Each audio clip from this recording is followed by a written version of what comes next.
Exercise का fourth सम है factorise. इनको फैक्टराइज करना है। हमारे पास 4 सम है 1 2 3 4।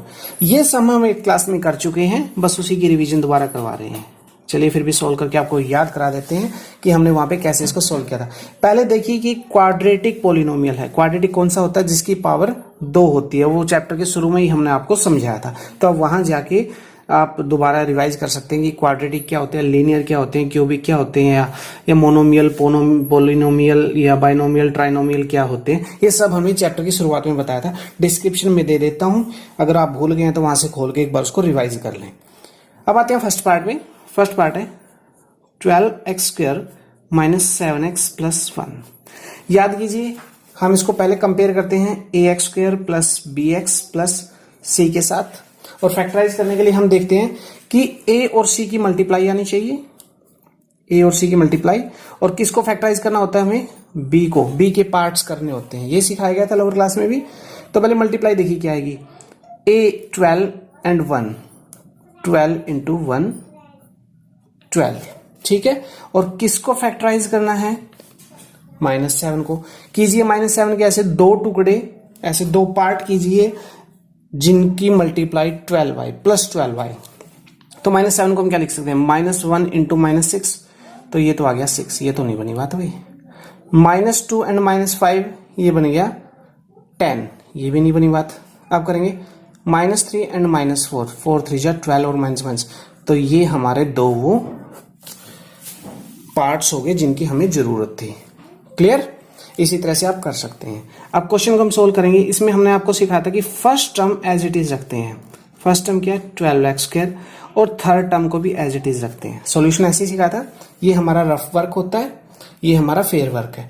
फर्स्ट टर्म और थर्ड टर्म को हम रखते हैं एज इट इज, और सेकेंड टर्म के हमने दो पार्ट कर दिए, -3 एंड -4।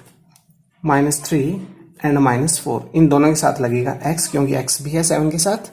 तो ये मेथड आपको याद आ गया होगा हमने कैसे किया था। अब हम इन दोनों टर्म को ले लेते हैं और इन दोनों टर्म्स को ले लेते हैं, दोनों में से कॉमन निकालेंगे। 12 और 3 में से क्या कॉमन आ सकता है? 3, और दोनों में x भी है तो एक x भी कॉमन ले लेंगे। जब 12 को 3 से डिवाइड करेंगे तो हमें मिलेगा 4, x में से 2x है तो एक निकाल लेंगे, एक बच जाएगा। -3x पूरा का पूरा बाहर आ गया तो बन गया 1। अब इन दोनों में से क्या कॉमन निकल सकता है? कुछ भी नहीं, तो 1 तो निकलेगा ही। बाहर है साइन माइनस का, तो ये हो गया -1, और ये 4x हो गया प्लस का, और ये +1 हो गया माइनस का। क्यों? क्योंकि बाहर -1 लिया हुआ है। क्लियर? अब इसके बाद 4x -1 दोनों में है, 4x -1, और यहां से क्या बच गया? 3x, और यहां से -1, और ये हो गया हमारा आंसर। उम्मीद करता हूं आपको याद आ गया होगा।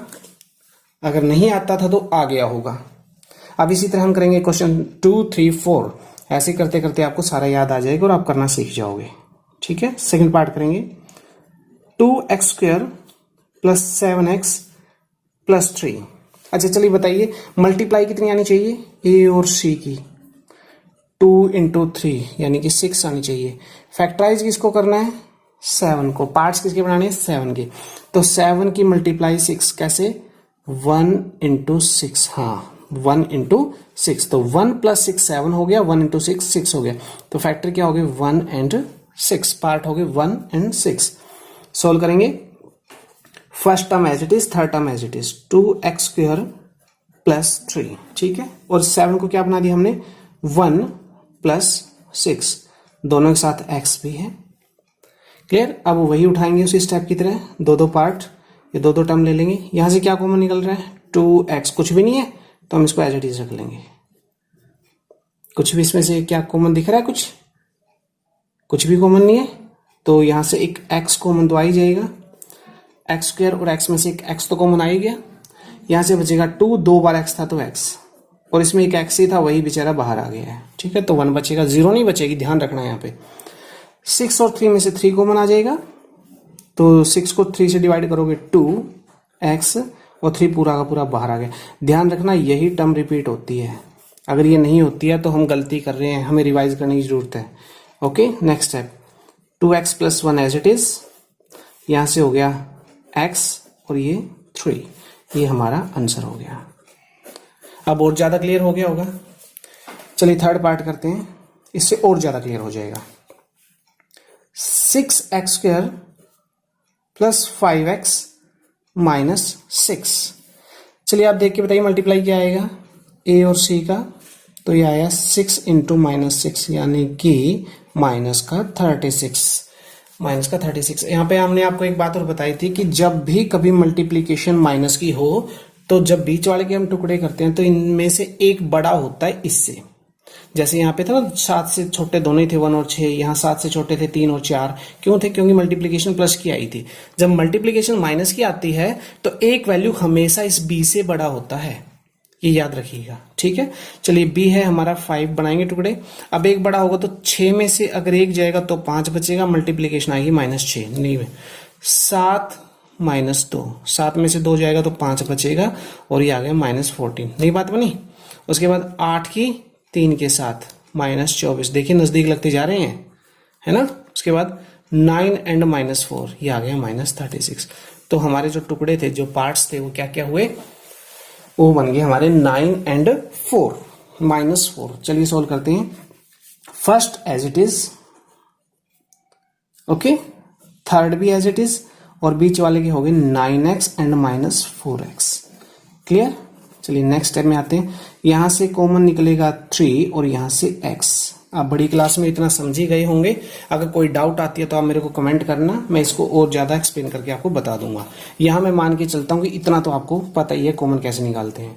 6 को 3 से डिवाइड करोगे 2, और x 2 बार था, एक बार बाहर आ गया तो एक बार आ जाएगा अंदर, प्लस 3 को 3 से डिवाइड करोगे 3, x बाहर चला गया है, माइनस यहां से क्या कॉमन निकलेगा, 2 निकल सकता है 4 और 6 में से, तो ये आ गया 2x, और ये माइनस ऑलरेडी बाहर निकल चुका है तो बन जाएगा प्लस 2 3 जा 6, 3 यहां से बचेगा, और देखिए बन गई बात, सेम आ गया 2x प्लस 3, ये दोनों में से कॉमन, यहां से बचेगा 3x और यहां से बचेगा 2, और ये हमारा हो जाएगा आंसर। हो गया फैक्टराइज। चलिए लास्ट पार्ट करेंगे, fourth part, 3x² minus x minus 4। ये हमारा रफ काम चल रहा है इधर, ठीक है। इसका रफ काम हम यहां कर लेते हैं, ओके।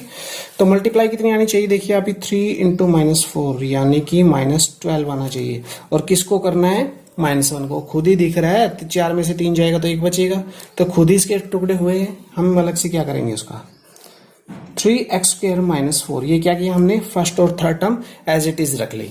अब -1 का कैसे सोल्व किया हमने, माइनस का 4 और प्लस का 3, माइनस का 4 और प्लस का 3, देखो ना -4 + 3, तभी तो माइनस का बचेगा, माइनस के ज्यादा होंगे तो।